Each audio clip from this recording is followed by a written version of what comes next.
गौरव। Yes ma'am. Yes ma'am. अरे तुम दोनों क्यों बोले? मैम वो आपने गौरव नाम पुकारा तो असल में मेरा नाम भी गौरव है और इसका नाम भी गौरव ही है। अच्छा ऐसी बात है। ओहो, फिर तो बड़ा कंफ्यूजन हो जाएगा। नहीं मैम, कोई कंफ्यूजन नहीं होगा। अभी आप नहीं है ना, इसीलिए। पहले जो क्लास टीचर थी वो तो मुझे अच्छे से जानती थी। अच्छा, तुम कोई 30 मार का हो? कुछ ऐसा ही समझ लो मैडम। बस बड़े बदतमीज बच्चे हो तुम। एक काम करो, मुझे अपना पूरा नाम बताओ। तो सुनिए मैडम, मेरा नाम है गौरव रायजादा। और तुम्हारा पूरा नाम क्या है? जी मेरा नाम गौरव शर्मा है मैम। ठीक है, तो आज से मैं तुम्हें गौरव शर्मा कहकर बुलाऊंगी और तुम्हें सिर्फ गौरव। वैसे मैडम आप चाहे तो इसे गौरव गरीब नाम से भी बुला सकती हो। क्लास का सबसे फटीचर बच्चा है ये, लेकिन किस्मत देखिए, इसके माँ बाप ने नाम मेरे जैसा रख दिया जो इसकी हालत और औकात से बिल्कुल मेल नहीं खाता। गौरव रायजादा की बात सुनकर क्लास के सारे बच्चे बेचारे गौरव शर्मा पर जोर जोर से हंसने लगे। ये पहली बार नहीं था जब गौरव रायजादा ने गौरव शर्मा का मजाक बनाया था, लेकिन ये सब देखकर टीचर को गुस्सा आ गया और उन्होंने सारी क्लास को डांट लगाई। लेकिन वो लाख कोशिशों के बाद भी दोनों गौरव के बीच इस फर्क को कम नहीं कर पाई। अगले साल फिर नई क्लास टीचर आ गई और बेचारे गौरव शर्मा का फिर से भरी क्लास में मजाक उड़ाया गया। उस दिन शाम को जब गौरव बगीचे में पेड़ के नीचे शांत बैठा था, तभी उसके पड़ोस में रहने वाली रितु उसके पास आई, जो उससे 5 साल बड़ी थी। क्या हुआ गौरव, तू इतना उदास क्यों बैठा है? रितु दीदी, गरीब होना गुनाह है क्या? अरे बाप रे, कैसी बड़ी बड़ी बातें कर रहा है। क्या हो गया भाई, तू ठीक तो है? दीदी आज फिर उस गौरव रायजादे ने मेरा मजाक बनाया। देख, तू मेरी बात सुन। वो अपना टाइम और सारी एनर्जी तुझे नीचा दिखाने में लगाता है, और जबकि तू अपनी सारी एनर्जी पढ़ाई में लगाता है। और फिर क्लास में फर्स्ट कौन आता है? मैं। हाँ तो बस उसे ऐसे ही बोलने दे। तू बस अपनी पढ़ाई पर ध्यान लगा, समझा? अच्छा वैसे तूने कभी बताया नहीं कि तू बड़ा होकर क्या बनना चाहता है? रितु दीदी, मैं ना डॉक्टर बनना चाहता हूँ। अरे बाप रे, ये तो बड़ा मुश्किल है। क्यों दीदी, ऐसा क्यों बोल रही हो? देख, एक तो तू जनरल कैटेगरी से है, ऊपर से तेरे पापा के पास इतने पैसे भी नहीं है कि वो तुझे किसी प्राइवेट कॉलेज से एमबीबीएस करवा सके। इसका मतलब तो मुझे बहुत मेहनत करनी होगी।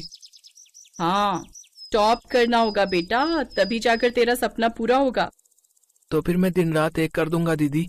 वैसे दीदी आप क्या बनना चाहती हो? जब बन जाऊंगी तब तुझे खुद ही पता चल जाएगा। रितु बहुत ही समझदार और पढ़ने में बहुत तेज थी और हमेशा पढ़ाई में गौरव की मदद किया करती थी। इसी तरह कई साल बीत गए। अब गौरव 12वीं क्लास में आ गया था। वो अपनी पढ़ाई के साथ साथ एमबीबीएस की तैयारी भी कर रहा था और फिर वो दिन भी आ गया जब उसे एमबीबीएस एंट्रेंस का पेपर देना था। और हीरो, रेडी है तू? हाँ दीदी, बिल्कुल रेडी हूँ। गुड। अब मेरी बात ध्यान से सुन। सबसे पहले अच्छे से पढ़ लेना, जल्दबाजी मत करना, ठीक है? ठीक है दीदी, अब मैं चलता हूँ। All the best hero. Gaurav ने झुककर रितु के पैर छुए और फिर सीधा एग्जाम सेंटर पहुंचा। वो बहुत खुश था, तभी उसे वहां दूसरा गौरव नजर आया। अरे देखो तो, गौरव गरीब आया है, वो भी डॉक्टर बनने। अबे मान ले, गलती से तेरा एंट्रेंस निकल भी गया ना, तो फीस कहाँ से चुकाएगा बे?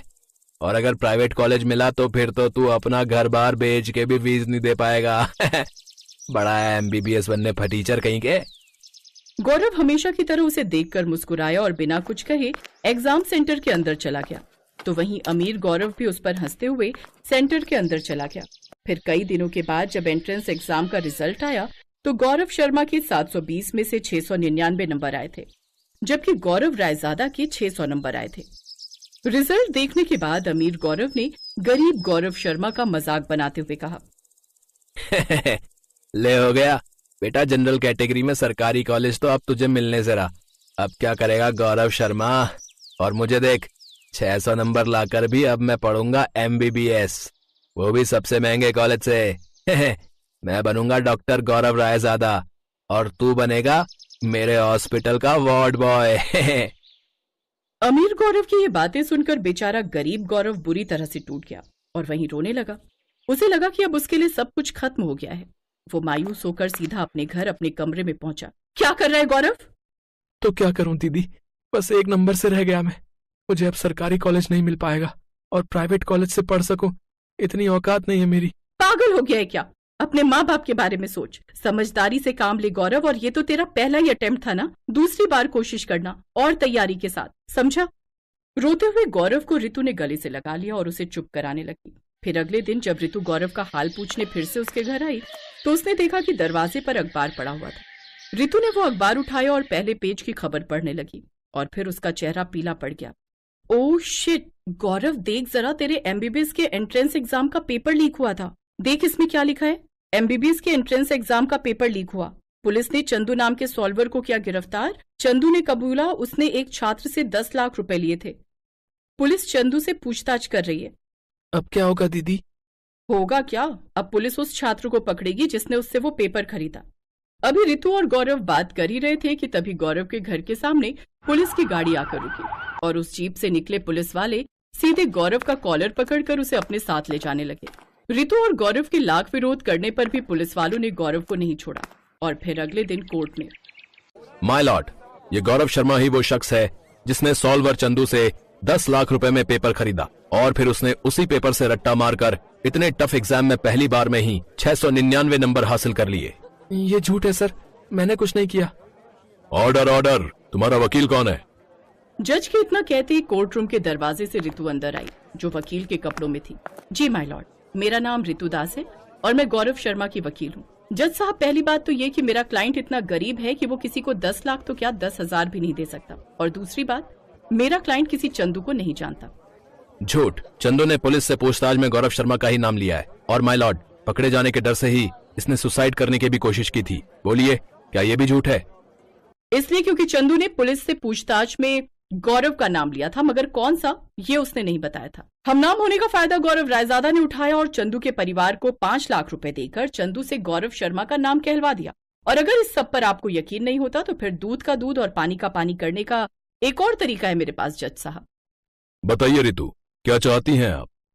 यही, इसी वक्त आप सरकारी मेडिकल कॉलेज के डीन और सीनियर डॉक्टर्स को बुलाइए। वो यही एक टफ पेपर तैयार करेंगे जो पूरे 720 नंबर का होगा और फिर दोनों गौरव आपके सामने ही उस पेपर को सॉल्व करेंगे। ये क्या बात हुई जज साहब? मतलब कुछ भी होगा क्या इस कोर्ट रूम में? एक मिनट, बात में दम है। जल्दी से डीन और उनकी टीम को बुलाया जाए। आज चाहे रात भर कार्रवाई चले पर इस केस का इंसाफ होकर रहेगा। सरकारी वकील गौरव रायजादा को बचाने की लाख कोशिश करता रहा मगर जज के सामने उसकी एक न चली। सरकारी मेडिकल कॉलेज के डीन और उनके डॉक्टर्स की टीम ने वहीं कोर्ट में एक नया और बहुत कठिन टफ पेपर तैयार कर दिया और फिर दोनों गौरव उस पेपर को सॉल्व करने के लिए बैठे थे। 3 घंटे तक गौरव शर्मा बिना सिर उठाए बस पेपर सॉल्व करता रहा और गौरव रायजादा सिर्फ अपना सिर ही खुजाता रहा।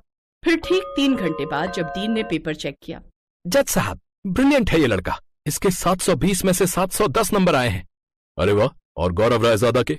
सॉरी पर मिस्टर रायजादा सिर्फ 120 मार्क्स ही ला पाए हैं। लो भाई, हो गया दूध का दूध और पानी का पानी। तो अब फैसला भी सुना दिया जाए।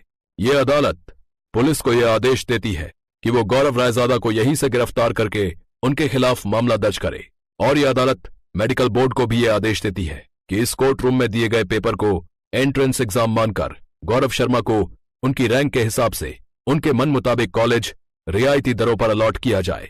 Good luck young man.